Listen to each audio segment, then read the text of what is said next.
আমরা জনপ্রতিনিধিত্বমূল্য এবং জবাবদিহিমূলক সরকার ব্যবস্থা চাই। নওগাঁ পাঁচের যেটা মেন সমস্যা, নওগাঁ শহরে আমাদের দীর্ঘদিনের সমস্যা যে রাস্তায় যানজট, জ্যাম। এই যে মেন রোডটা আছে এটা কোনো 4 লেন করার জন্য আমরা দাবি দেওয়া করছি। পাশাপাশি আমাদের এখানে শিক্ষা এবং স্বাস্থ্য অনেক দুর্বল। শিক্ষা মানে এখানে নওগাঁ একটা উত্তরবঙ্গের সবচেয়ে ধান উৎপাদনকারী, ফসল উৎপাদনকারী এবং চাল আমরা বাংলাদেশে এখান থেকে প্রায় 50% চাল এককভাবে আমরা সরবরাহ করি। কিন্তু এখানকার আপামর যারা ক্ষুদ্র জনগোষ্ঠী আছে, যাদের ছেলে মেয়েদের পড়ার কোনো ব্যবস্থা নেই, আমরা চাই এখানে একটা পূর্ণাঙ্গ বিশ্ববিদ্যালয় হয়ে গেছে, এবারে ক্লাস বোধহয় 2টা শুরু হবে, অচিরেই তাড়াতাড়ি শুরু করা এবং নওগাঁ হাসপাতালকে 250 থেকে নিচের পক্ষে 400 শয্যা বিশিষ্ট করা।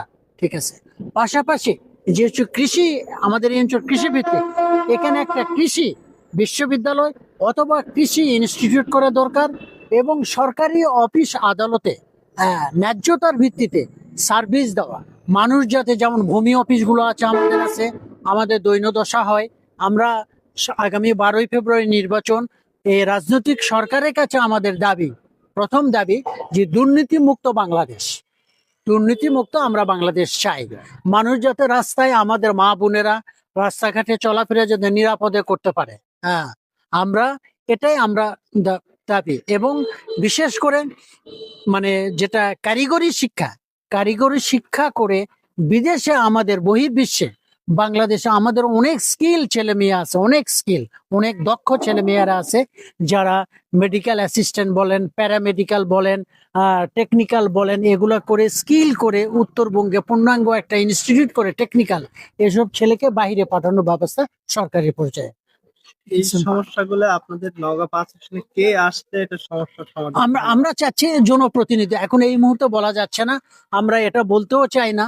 আমরা চাই একজন সৎ এবং যোগ্য ব্যক্তি যাতে এই দেশের নেতৃত্ব, এই নওগাঁ 5 আসনের জনগণের, পুরো আমি নওগাঁ 5 বলবো না, যেহেতু আমাদের নওগাঁ জেলা ছোট, 5টা যে আসন আছে, পুরা 6টা না, আমাদের 6টা আসনকে আরো পূর্ণাঙ্গ রূপ দেওয়ার জন্য। যেমন আমাদের দক্ষিণবঙ্গে আমি গেছিলাম, পাত্রায়, বান্দাই খাড়া থেকে এই রাস্তাঘাট অনেক খারাপ, বুঝতে পারছেন, এগুলা উন্নয়ন করা। পাশাপাশি এই দেশ থেকে যাতে শিক্ষা, এই ছেলেমেয়েরা যেগুলো হচ্ছে ন্যায্য মূল্যে পণ্য দেওয়া যায়, যেমন আছে না, কি বলে এটা, টিবিসির মাল দেয়, এই মালগুলো যে সহজে যারা ন্যায্য, এবং এগুলো আইডেন্টিফাই করতে হবে। বিধবা ভাতা আমরা দেখতে পাবো, ক্যাবিখা, এই জিনিসগুলোকে আরো স্বচ্ছতা নিয়ে আসতে হবে সরকারকে, আগামী সরকারকে। গতবারে যা হয়েছে, 17 বছর যা হয়েছে সবাই করছে। আমরা জনপ্রতিনিধিত্বমূল্য এবং জবাবদিহিমূলক সরকার ব্যবস্থা চাই।